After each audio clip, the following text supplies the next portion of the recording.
Headless WordPress sites. What are they? What do they accomplish? And how can we set up one of our own?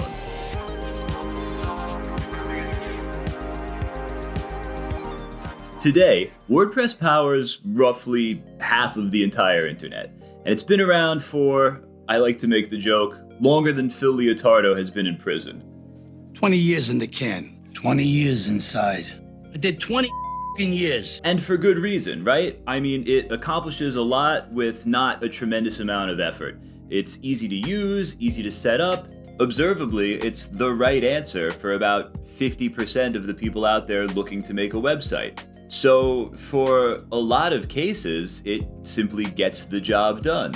And you may be thinking, as the old adage goes, if it ain't broke, why fix it, right? What is the point of adding this layer of complexity to something that's already working? In short, it really boils down to two things: speed and security.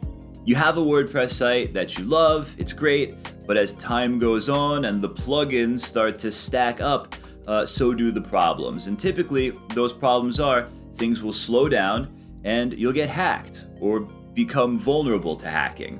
And the thing with WordPress sites getting hacked in 2023 is it's gotten so bad that it's led some people to start saying that it's not a matter of if your WordPress site gets hacked, it's basically a question of when at this point. That's the problem: speed and security. And so what can be done to solve these issues? Well, one approach is going headless. And that means we want to keep using WordPress as our CMS, right? We want to use the things that we enjoy about it: the dashboard, the ability to create a blog post just as easily as it is to create a tweet or a Facebook status. We've got a nice UI, we've got a nice dashboard, we can upload media. Everything is easily managed, right? Hence, content management system.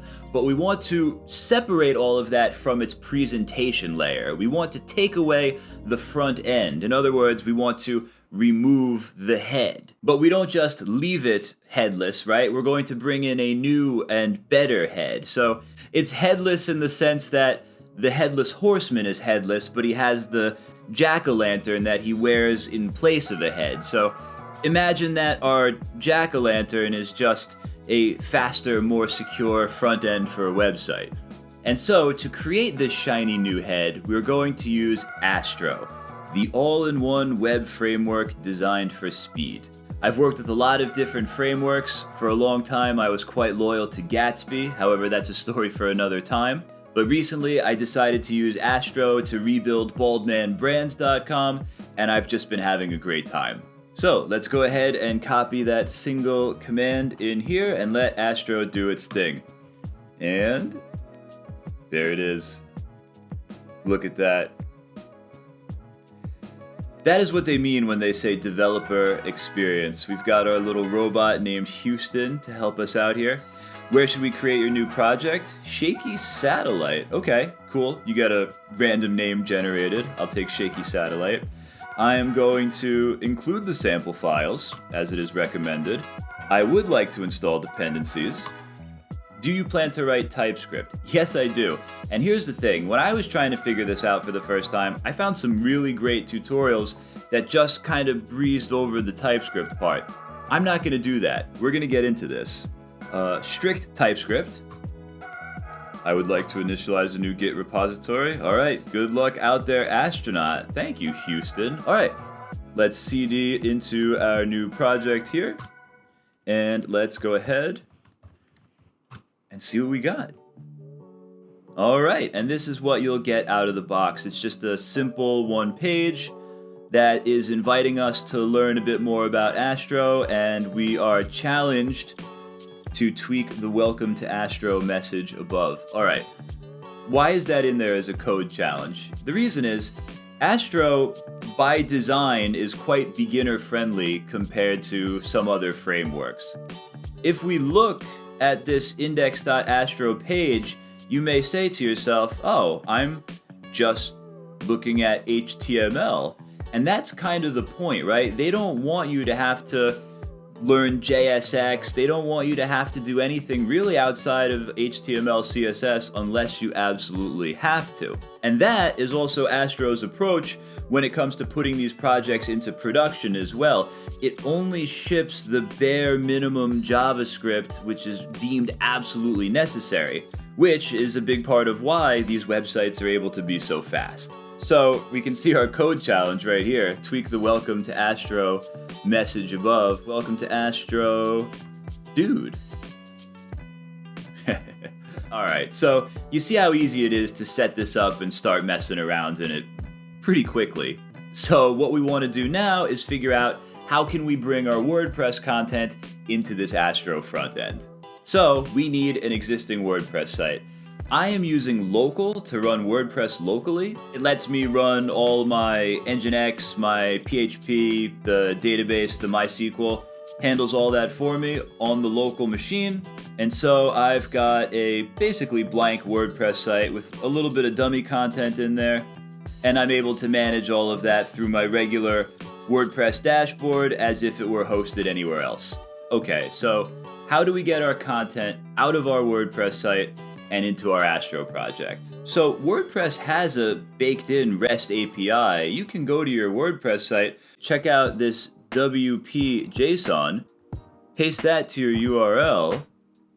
You may or may not be surprised to see that all of your data is right there. Now, when I say data, this is all information that's publicly available already. It's not going to expose anything that it shouldn't. Hopefully. We'll get into that. But let's say I just wanted to retrieve my posts from my WordPress site. I can do that with /wp/v2/posts, and this should return all of my posts. I can see titles, excerpts, authors, the content, everything that has anything to do with my posts, I can get in JSON like this. But we're not going to use the REST API. We're going to use GraphQL. We don't want all of this. We want some of this, and that's why we're going to use GraphQL. GraphQL basically exists to solve that problem. It's only going to give us exactly what we ask for. So to use GraphQL with WordPress, we're going to need, can you guess, a plugin. And that's this one here called WP GraphQL. And once you get that installed into your WordPress site, you'll get this wonderful GraphQL IDE, this little GraphQL playground where you're able to practice writing these GraphQL queries. So let's say I want to retrieve my posts, but instead of this big mess here, I just want to get the slug, excerpt, and title for each post. And when I run this query, you can see that I get exactly that. I've only got 2 posts right now. They're only a sentence each, but you can see that they're both in here. If I want more data, I simply add that to my query. Let's say I want to know what was the date. And you can see there's an autocomplete here as well. I simply add that. Now I get the date for each post. Conversely, if there's something I decide I don't need for whatever reason, I don't want the slug, I can go ahead, remove that. And now, when I run the query again, it won't show up in there. So that's the point. Only get what you ask for. And just like with the REST API, GraphQL is going to have an exposed endpoint as well. To find that, I go into the plugin settings, and I can see right here that this is my GraphQL endpoint. Let's hit this endpoint from Astro and see if we can pull our data from WordPress into our Astro front end. So let's go back into our Astro project, and I'm just going to make a new folder to put all this GraphQL stuff called GraphQL. Spoiler alert, there's going to be more files in there, but let's just focus on the query for now, hitting this endpoint. So let's call it WordPress query.ts, because we are going to write TypeScript, and let's write some code. All right, export, async, function, little autocomplete. And how nice is that? All right, we just need to name this function. This is going to be our WordPress query, so let's call it the WP query. It's going to take some parameters which need to be typed. So I'm going to use interface, and we'll call them the GQL params. I don't love that, but that's okay. We'll call them the GQL params, and one of them is going to be a query. And that will certainly be a string. And the other one is going to be variables. And actually, it may or may not be variables. So that's going to get that. And this will be an object. All right, cannot find name type. That's because I just named it. So these params are now the type of GQL params. No errors. Great, cool. So let's go ahead and set these up. Let's give this a query and variables, which needs to be an empty object for the time being. All right, cool. Let's hit this endpoint. Here we go. Const response equals await fetch my GraphQL endpoint, which I don't remember, and that's okay, because if you forget, it's inside our WordPress GraphQL plugin. Right here, cool. Let's copy that over. Let's get that in there, and then the method will be post, and we'll give it some headers. Now, I'm not going to put authorization headers now. Everything is running on my local machine. I'm taking a calculated risk running these requests without authorization. However, we will get into authorization after the fact. Let's just see if this thing works first. So for now, the only headers I'm going to put will be the content type, which will of course be application JSON, and then the body will be JSON.stringify, and what we're going to stringify is going to be the query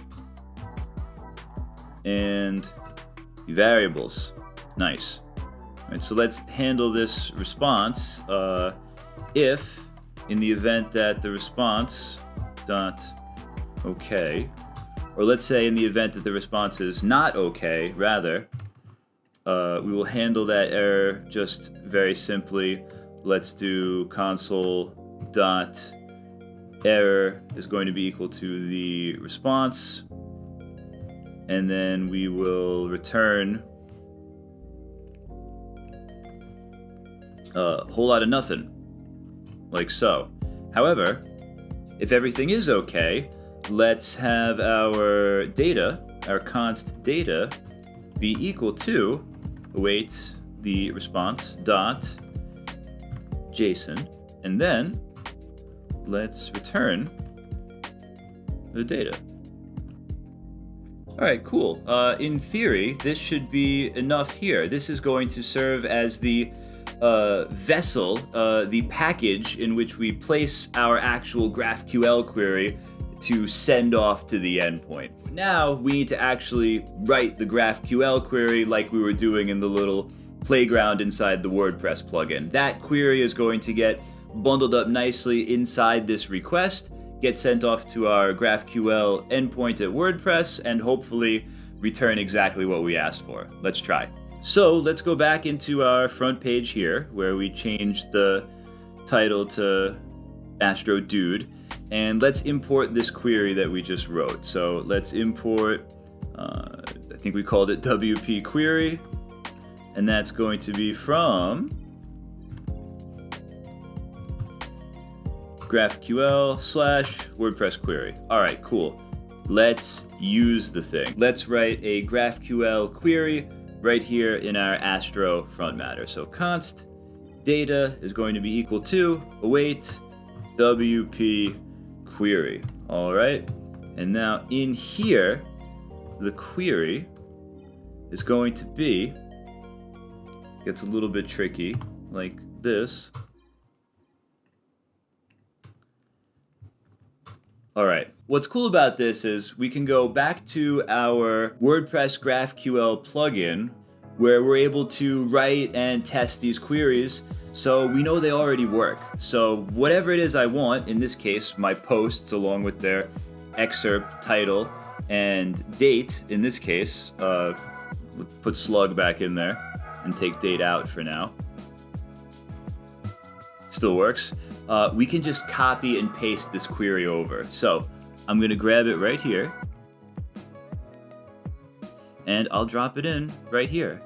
That's okay. Let's see if this thing works. I'm not worried about design or anything at all right now. I just want to see, did this thing actually work? So I'm just going to drop in somewhat randomly here and try and see if this data shows up. So that's going to be data.posts.nodes, and that's going to be an array, so we can map that, get a single post out of it, drop an arrow here,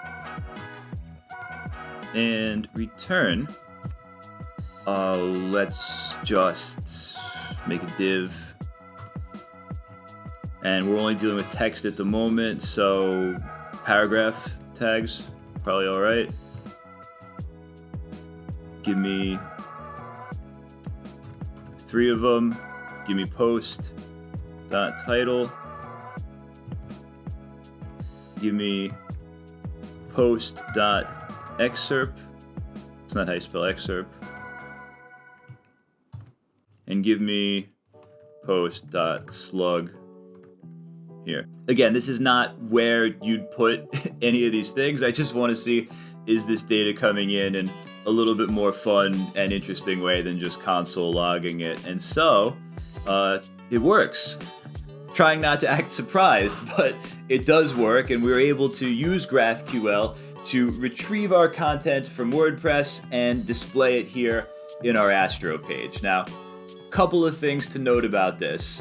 First of all, you may have noticed as we were typing, post implicitly has an any type. Now, we could simply give the post a type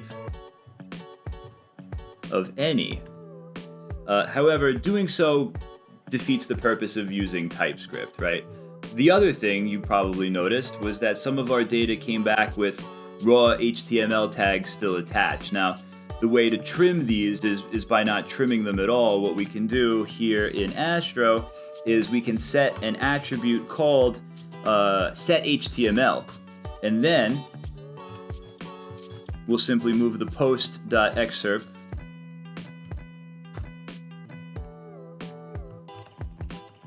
from in between the tags to this attribute here, and by doing that, that should clean that up right there. Alright, so at this point we have accomplished our mission of turning WordPress into a headless CMS.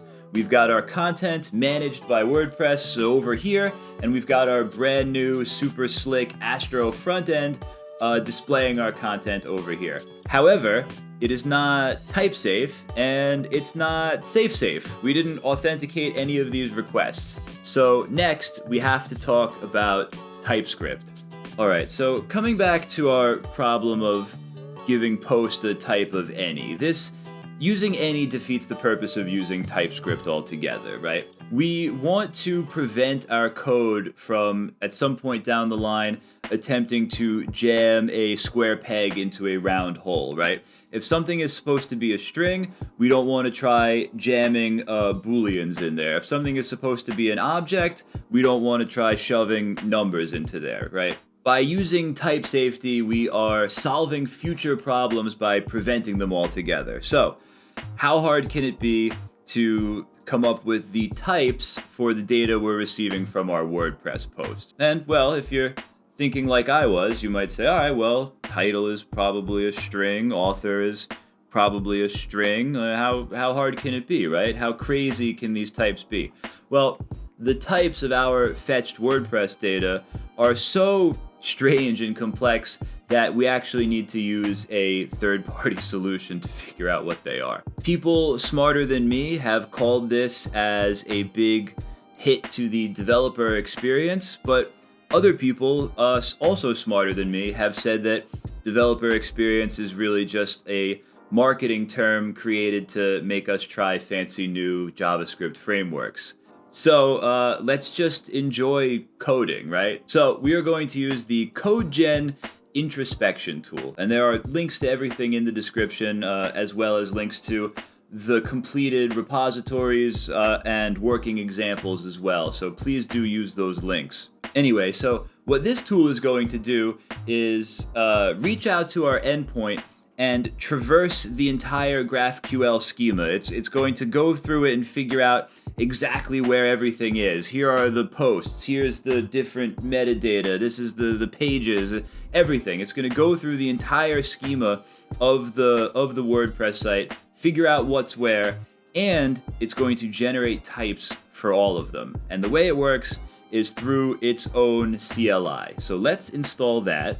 Few questions will set everything up for you. Okay, what type of application are you building? It seems that Astro has not earned its place on this list here yet with Angular and React, so we're going to say it's other framework or vanilla JavaScript.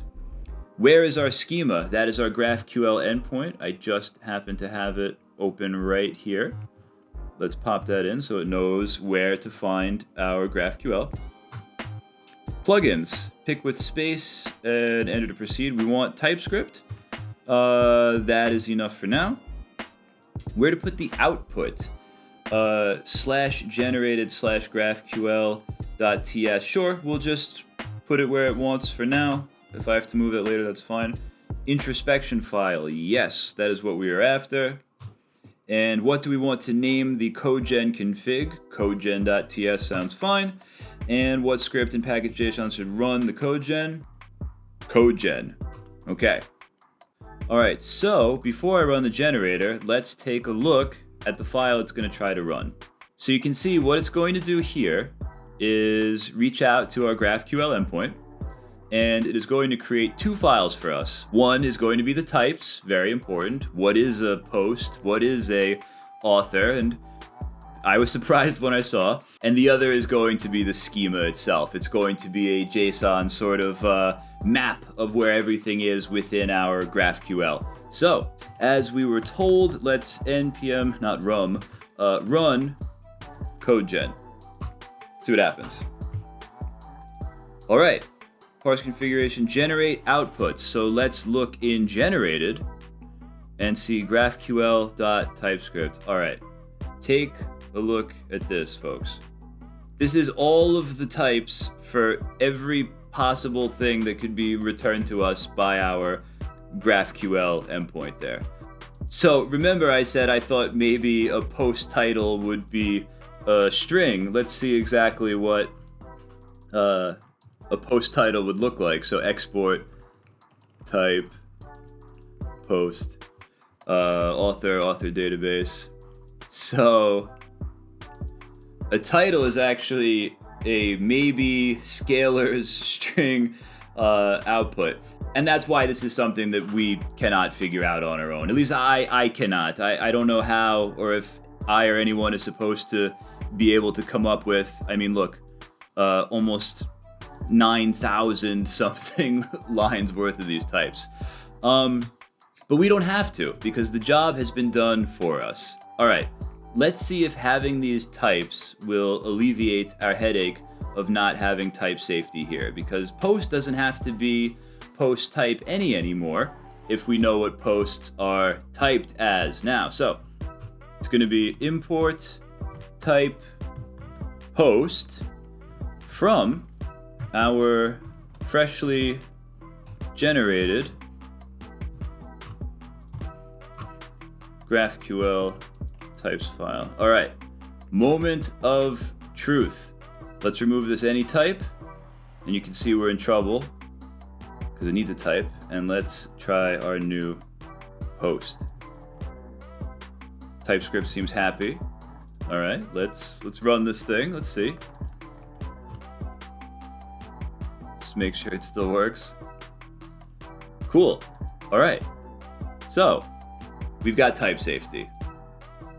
Finally, let's talk about safety. We haven't authenticated any of this, right? And as I've said, I'm running this all on my local machine here.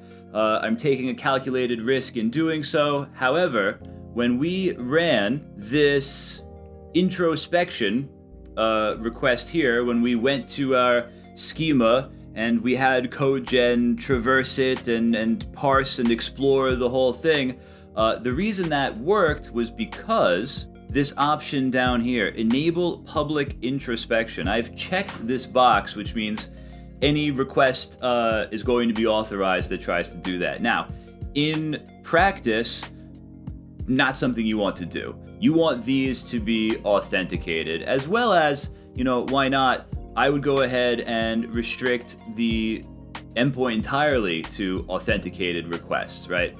So how can we authenticate our communication with our GraphQL endpoint? So as of a couple years ago, WordPress has application passwords. And the way these work is you can go into your WordPress dashboard, into your user profile, go all the way down, and we can add an application password. So I'll just call mine GraphQL. Don't love it, but that's okay. And let's add a new application password. All right, this is a chunked password that we can use for basic authentication. I'm showing this because, as it says, this will be easily revoked and none of this will exist by the time I post this video, but be careful with your own passwords. And as we were told here, let's put it in a safe location. So I'm gonna grab this and I'm gonna bring it over into Postman. And the reason for that is because Postman is just the best thing for testing APIs. And I know we said we're not using the REST API, we are using the GraphQL API. However, the WordPress application password is going to work into both. So it's actually meant for the REST API, it just happens to work for the GraphQL one as well. So to see if this password works, I am going to attempt a request that normally requires to be authenticated. And in this case, I'm going to create my own post from outside of WordPress. So I'm going to make a post request to my local WordPress site, and I'm going to try and create a test post named test post from Postman. And if I just put my username and the password we just got, Postman will bundle that into an authentication header that looks something like, let's just say, this. And if I send this, it should create a post in my WordPress site. And it looks like it did. So just to visualize that, let's go back into our WordPress dashboard. And there it is, test post from Postman. All right, so let's go ahead and turn off that public introspection here in our GraphQL settings. So that should mean if I try to run Codegen again, it'll tell me that it cannot. GraphQL introspection is not allowed. Okay, cool. So let's put some authorization headers into this request here. Let's change our schema here into an array of objects. Let's move this inside there. And let's give it some authorization headers. And the headers that we will provide, we can find right here in Postman. It's already been written for us. Grab this whole thing, drop it in here. Let's save that. And now, let's try to run Codegen again. No problem, it's done. So we were able to authenticate this request for introspection. Now, I know you've just watched me hard code passwords into this configuration file. Please put these in environment variables. Yeah, please don't push these passwords to your GitHub or something. That could be very, very bad. This same authorization header can be used in our regular requests where we're fetching our data from our WordPress site. Just very quickly, I'll show you the same idea. Come back into our WordPress query. We've already got headers set up. I'm just gonna add one more set. That's gonna be the authorization. And so now, if I go and I restrict the endpoint altogether and save that, let's try it without the authorization first. Now when I do that, it cannot read the posts. As you can see, it's broken. So let's turn this password back on here.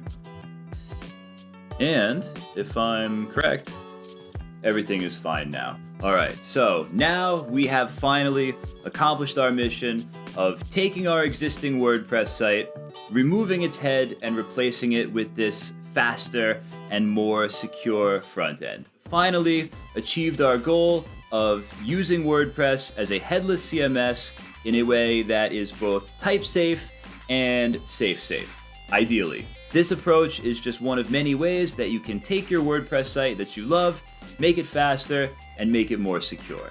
I'll leave links to everything in the description, and do please leave a comment if you found this in any way helpful or interesting.